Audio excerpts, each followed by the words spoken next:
Hello guys, today I'm making this video for the TryHackMe job posting on the community server. I wanted to try my luck with this one. I chose to do the OSI model because I think that's the most crucial part where you understand the systems. You need to know that to be able to deeply understand all the systems around you. Okay, so now we can start.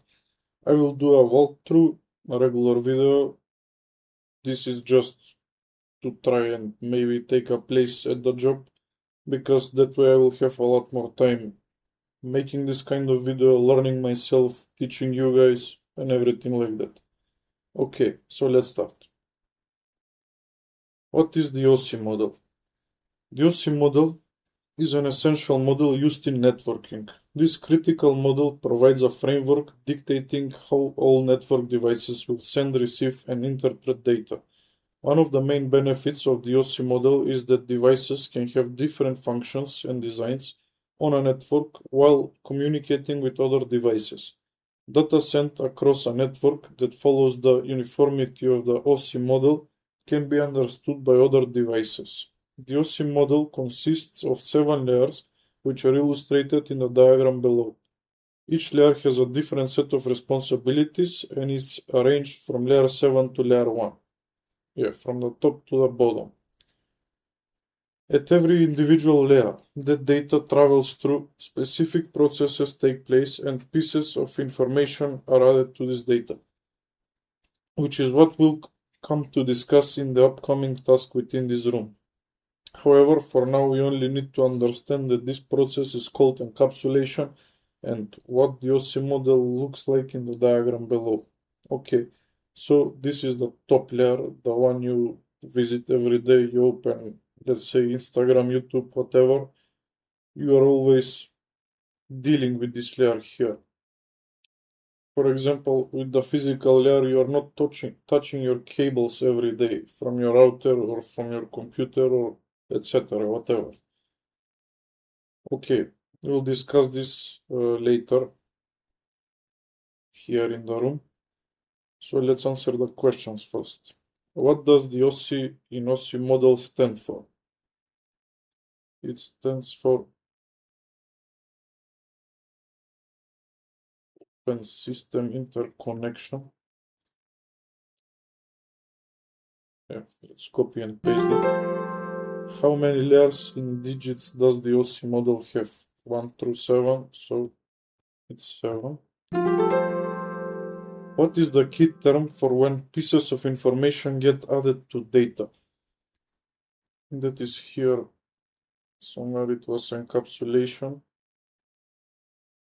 Yeah, here. You can find it. And if you don't get something from the first try, go back to the text and read it until you get it. Okay, so not everyone can learn from the first reading or whatever. Okay, so we start with the bottom layer, the physical layer. In my opinion, this is the most important layer because without this layer, nothing else can exist. I mean, now in the newer era, it can. You can have a wireless router, for example, without this cable using a mobile card or whatever, but yeah, practically this is the most important layer. So what is the name of this layer? It's the physical layer. And my internet is slow as fuck.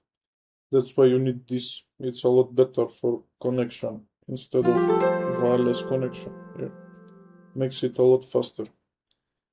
What is the name of the numbering system that is both zeros and ones? It is binary.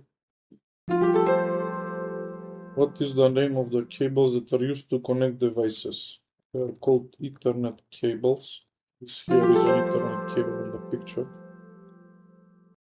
Okay, mistake. Let's go to the second layer or data link.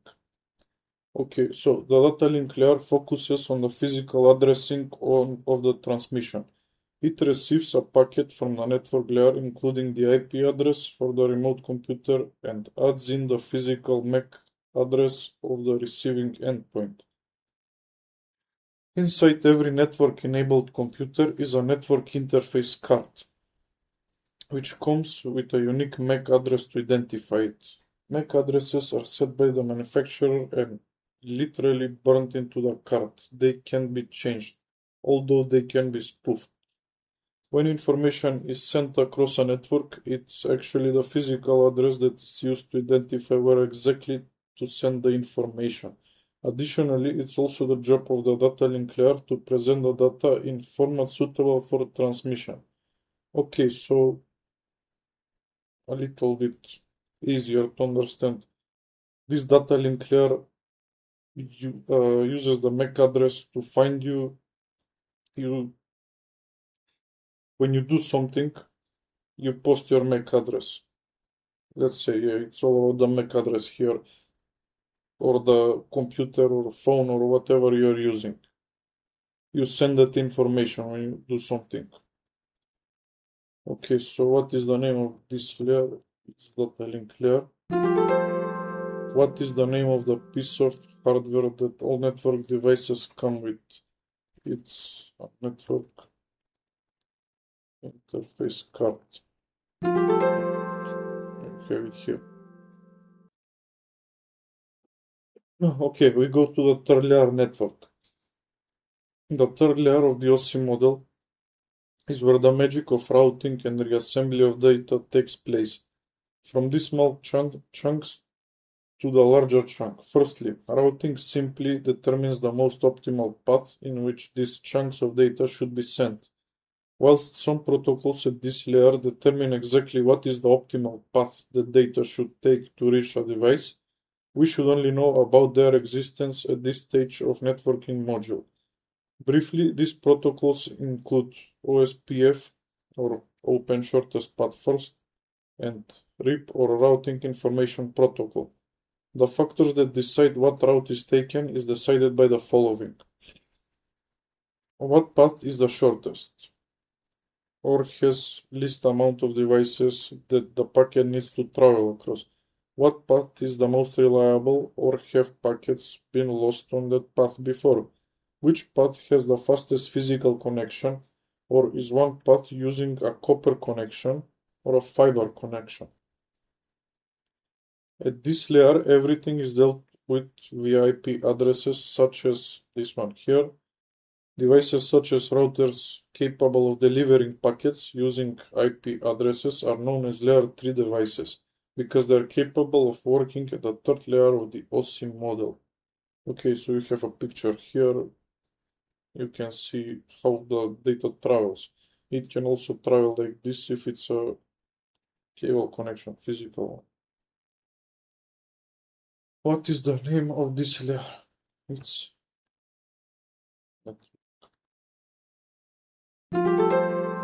will packets take the most optimal route across a network? Yes, of course. What does the acronym OSPF stand for? Okay, let's copy and paste it. It's a lot easier this way. What does the acronym WIP stand for?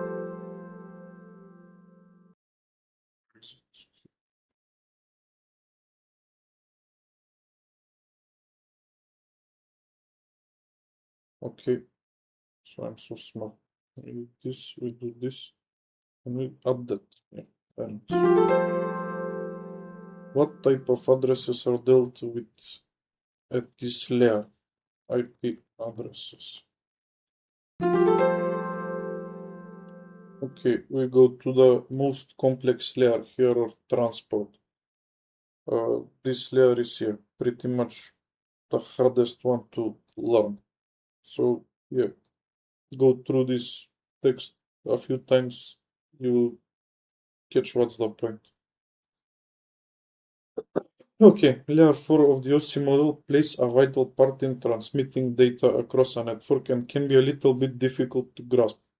When data is sent between devices, it follows one of two different protocols that are decided based upon several factors. here are some protocols. Let's begin with TCP, the Transmission Control Protocol. Potentially hinted by the name, this protocol is designed with reliability and guarantee in mind. This protocol reserves a constant connection between the two devices for the amount of time it takes for the data to be sent and received. Not only this, but TCP incorporates error checking into its design. Error checking is how TCP can guarantee that data sent from the small chunks in the session layer, or layer 5, has then been received and reassembled in the same order. Okay, so these are the advantages and disadvantages of TCP. The advantages are that it guarantees the accuracy of data. It's capable of synchronizing two devices to prevent each other from being flooded with data, and it performs a lot more processes for reliability. Disadvantages are that it requires a reliable connection between the two devices. If one small chunk of data is not received, then the entire chunk of data cannot be used. A slow connection can bottleneck another device as the connection will be reserved on the receiving computer the whole time. And TCP is significantly slower than UDP because more work has to be done by the devices using this protocol. Yes, of course. TCP is used for situations such as file sharing, internet browsing, or sending an email. This usage is because these services require the data to be accurate and complete. No good having half a file. Yes, of course. In the diagram below, we can see how a picture of a cat is broken down into small pieces of data, known as packets, from the web server where the computer reconstructs the picture of the cat into the correct order. Okay, so you can see here on the picture, it sends 3 packets, and when it goes here, it recreates the whole cat. The whole 3 packets makes one from that. Okay. Now let's move on to the user datagram protocol, or UDP. This protocol is not nearly as advanced as its brother, the TCP protocol. It doesn't boast the many features offered by the TCP, such as error checking and reliability. In fact, any data that gets sent via UDP is sent to the computer whether it gets there or not. There is no synchronization between the two devices or guarantee, just hope for the best and fingers crossed.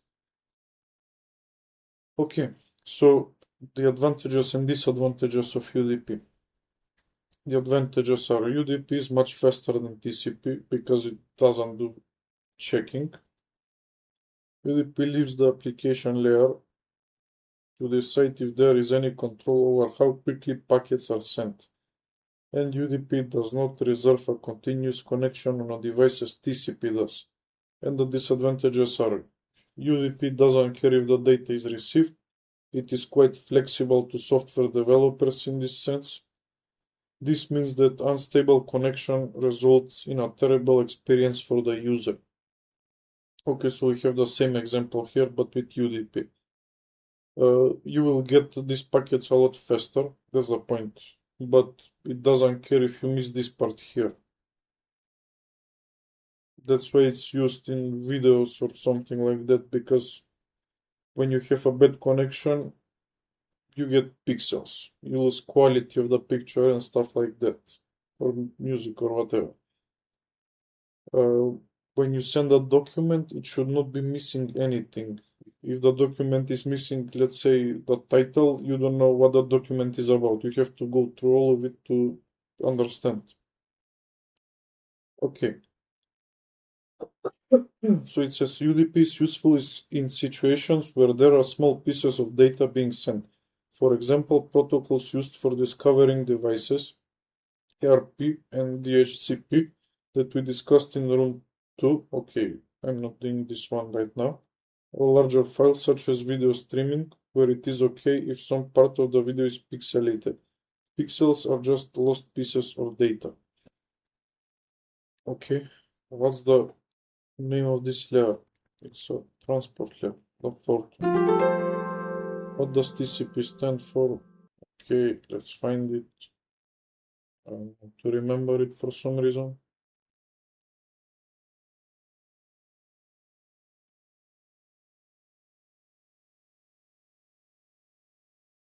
It's transmission control protocol and the UDP is user datagram protocol. Let's add it here. What protocol guarantees the accuracy of data? That's the TCP because of the checking. What protocol doesn't care if the data is received or not by the other device? That's UDP. What protocol would an application such as an email client use? That would be TCP. What protocol would an application that download files use? Probably TCP because you'll need all the files. What protocol would an application that streams video use? It's UDP. Okay, we go to the fifth layer session now. And this one is short. Yeah.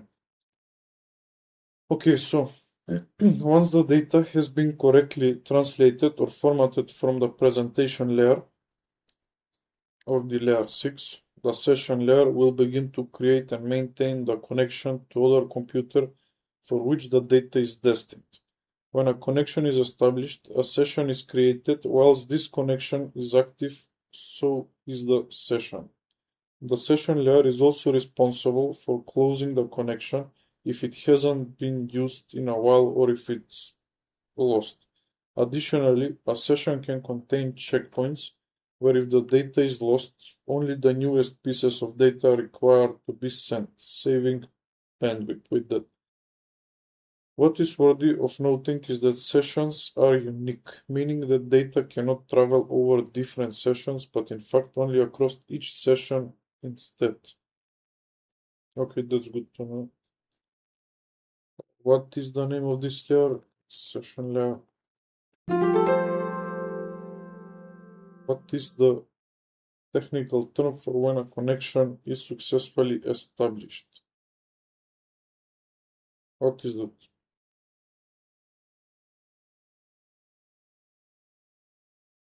Session also, yeah? Good. Okay, to the layer 6 now. The presentation. Layer 6 of the OSI model is the layer in which standardization starts to take place because software developers can develop any software, such as an email client, differently. The data still needs to be handled in the same way, no matter how the software works. This layer acts as a translator for data to and from the application layer, or the layer 7, the next one. The receiving computer will also understand data sent to a computer in one format destined for in another format. For example, when you send an email, the other user may have another email client to you, but the contents of the email will still need to display the same. Security features such as data encryption like HTTPS when visiting a secure site occur at this layer. Okay, so this is checking encryption and stuff.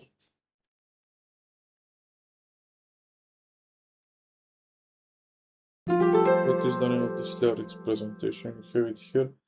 What is the main purpose that this layer acts as?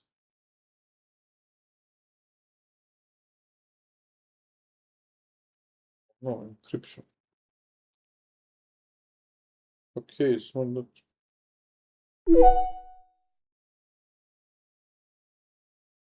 Translator.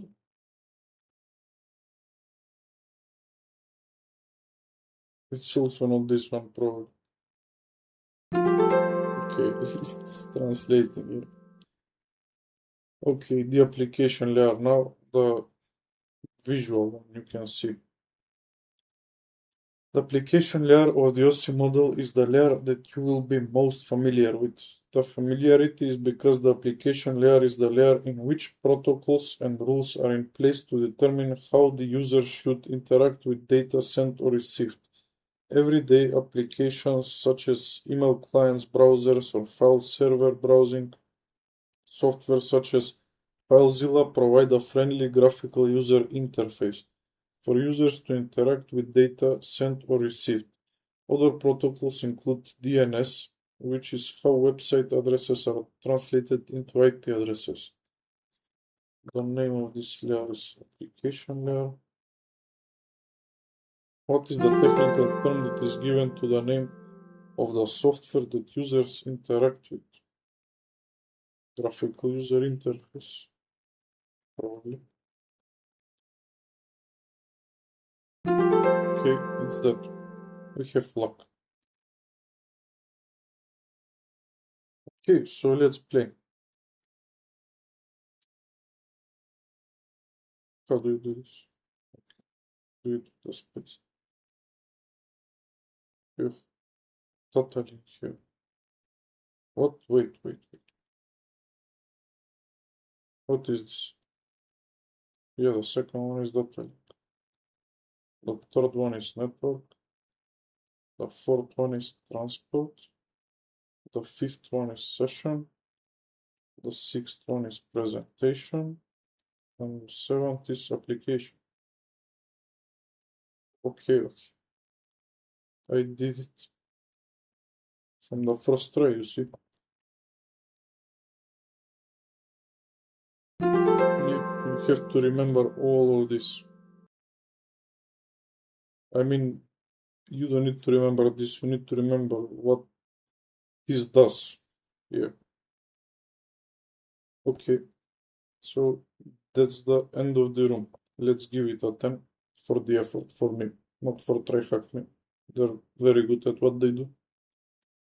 Okay, so guys, this was the walkthrough video. I'm hoping I get a chance to do the job for TryHackMe, to post on social media for them walkthroughs and stuff.